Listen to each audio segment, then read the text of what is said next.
আসসালামু আলাইকুম। আশা করি সবাই ভালো আছেন। দেশের 495টি উপজেলা ভ্রমণের অংশ হিসেবে আমি এখন আছি আমার 69তম উপজেলা সিলেটের দক্ষিণ সুরমায়।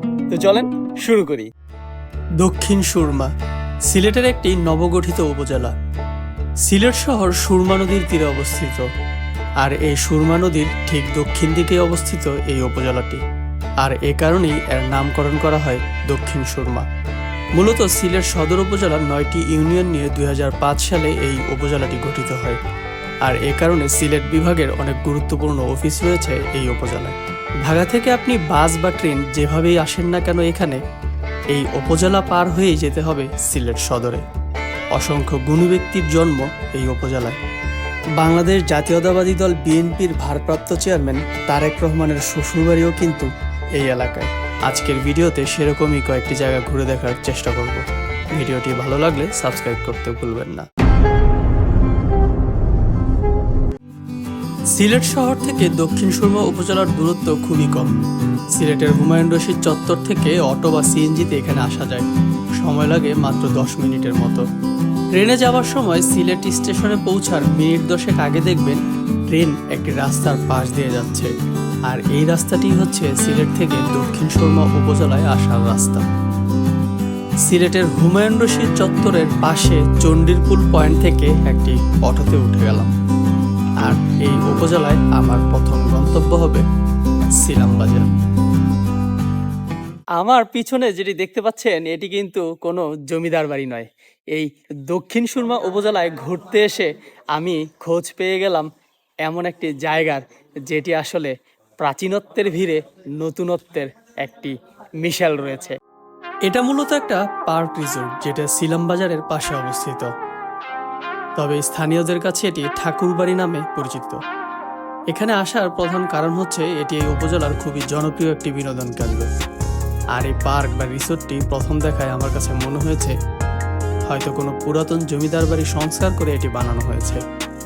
তাই চলে আসলাম এর সম্পর্কে জানার জন্য। প্রথমেই বলে নেই, যেহেতু এটা একটা রিসোর্ট বা পার্ক, তাই এখানে ঢুকতে টিকিট লাগে 80 টাকা। টিকিট কেটে গেট দিয়ে ঢুকতেই সারি সারি গাছ, আর সামনেই একটি পুকুর। পুকুরের পাড়ে নামাজের জায়গা, বসে আড্ডা দেওয়ার জায়গা, ছবি তোলার জন্য সুন্দর ফুলের গাছও আছে। এরপরই মূলত রাজকীয় সেই গেটটি। গেট দিয়ে ঢোকার পরেই মূল রিসোর্টটি। রাস্তাটাও বেশ চমৎকার। এরপরেই 2 তলা একটি ভবনের দেখা মিলবে, যেটি দেখতে নতুন হলেও আমার কাছে মনে হয়েছে এটি প্রাচীন বাড়ির কোনো কাচারি ঘর বা মেহমানখানা ছিল। তবে এই ভবনটি এই রিসোর্টের হল রুম হিসেবে এখন ব্যবহৃত হচ্ছে। আর এই জায়গাটা বেশ সুন্দর। আমার কাছে এটা এই রিসোর্টের বেস্ট স্পট মনে হয়েছে।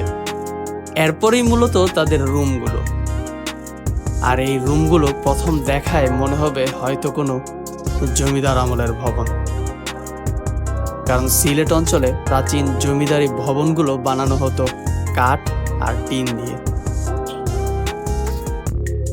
তবে এই ভবনগুলো এই রিসোর্টের রুম হিসেবে ব্যবহার করা হচ্ছে। এখানে 8টার মতো রুম আছে রাতে থাকার জন্য। সবগুলোই এসি রুম। ভাড়া 3 থেকে 4,000 টাকার মধ্যে। রুমগুলো জমিদার আমলের রুমের মতো বেশ বড়। এখানে কিন্তু সুইমিং পুলও আছে। বাচ্চাদের জন্য একটা ছোট, আর বড়দের জন্য হচ্ছে আলাদা একটা। এখানে যদি আপনি কোনো রুম রেন্ট নেন, তাহলে হচ্ছে সুইমিং পুলটা ফ্রি। আর আপনি যদি 80 টাকা টিকিট কেটে হচ্ছে এখানে ঢুকেন, তাহলে 200 টাকা দিয়ে হচ্ছে 1 ঘন্টার জন্য সুইমিং পুল হচ্ছে ইউজ করতে পারবেন। সুইমিং পুলের পাশেই একটা দেয়াল আছে, যেটা দেখে কিছুটা নিশ্চিত হলাম এটাই হয়তো সেই প্রাচীন বাড়ির সীমানা প্রাচীর।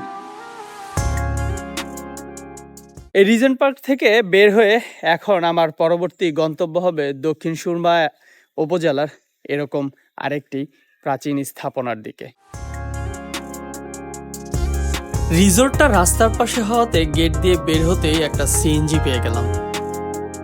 মাত্র 10 টাকা সিএনজি ভাড়া দিয়ে নেমে গেলাম কলাবাগান বাজারের একটু আগে।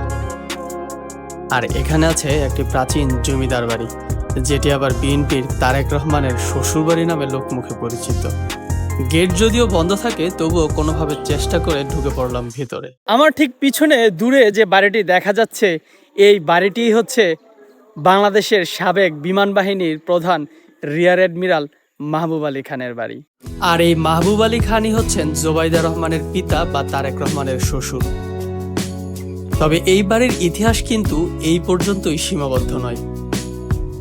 বাড়িটি সিলেটের এক ঐতিহাসিক জমিদার বাড়ি, যার প্রতিষ্ঠাতা ছিলেন আলহাজ মৌলভী আবিদ আলী খান। বাংলাদেশে হাতে গোনা এরকম কিছু জমিদার বাড়ি আছে যেই বাড়ির প্রতিটি সদস্যই এক একজন গুণী ব্যক্তি ছিলেন। আবিদ আলী খানের ছিল 2 পুত্র।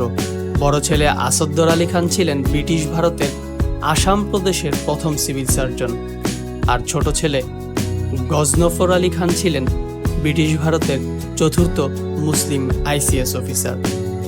তারেক রহমানের স্ত্রী জোবাইদা রহমানের পিতা মাহবুব আলী খানের দাদা ছিলেন ডক্টর আসাদুর আলী খান, আর এটি তার great great grandfather Abid Ali খানের জমিদার বাড়ি।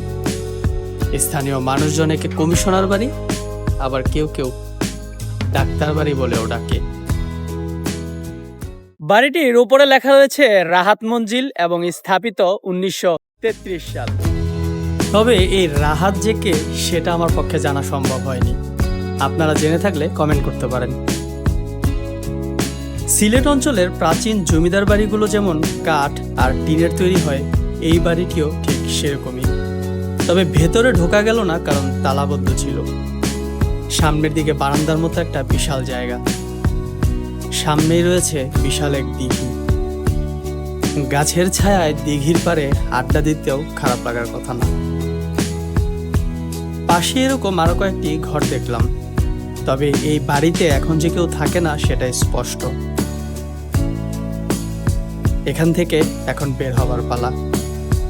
আবারও দিঘির পাড় ধরে হেঁটে গেট দিয়ে বের হয়ে যাব, আর রাস্তা থেকেই সিএনজিতে উঠব। এবারও 10 টাকা ভাড়া দিয়ে নামবো কাদিরপুর অত্যন্ত সুন্দর একটি মসজিদের সামনে, যেটি এই রাস্তার পাশেই অবস্থিত। চলে আসলাম আমি আমার দক্ষিণ সুরমা উপজেলার সর্বশেষ গন্তব্য কাদিরপুর জামে মসজিদের সামনে। এটি এই দক্ষিণ সুরমা উপজেলার সবচেয়ে সুন্দর মসজিদগুলোর একটি। আমি জোহরের আগে মসজিদে গিয়েছিলাম বলে কাউকে খুঁজে পাইনি কথা বলার জন্য। তবে স্থানীয়দের কাছ থেকে জানা যায় এই এলাকার স্থানীয় মানুষজন আজ থেকে প্রায় 10 থেকে 12 বছর আগে নিজেদের উদ্যোগে সুন্দর এই মসজিদটি নির্মাণ করেছিলেন। দক্ষিণ সুরমা উপজেলায় যে 3টি জায়গায় আমি ঘুরলাম সবগুলি ছিল এই একটি রাস্তায়। সিলেটের চণ্ডীপুল পয়েন্ট থেকে এক সিএনজিতেই সবগুলো ঘুরে দেখা যায়। এই কাদিপুর মসজিদ দেখা শেষ করেই আমি আমার দক্ষিণ সুরমা উপজেলার ঘোরাঘুরি শেষ করতেছি। যারা এখন আমার চ্যানেলটি সাবস্ক্রাইব করেন নাই, দয়া করে প্লিজ চ্যানেলটি সাবস্ক্রাইব করে দিন। সবাই ভালো থাকবেন। আসসালামু আলাইকুম।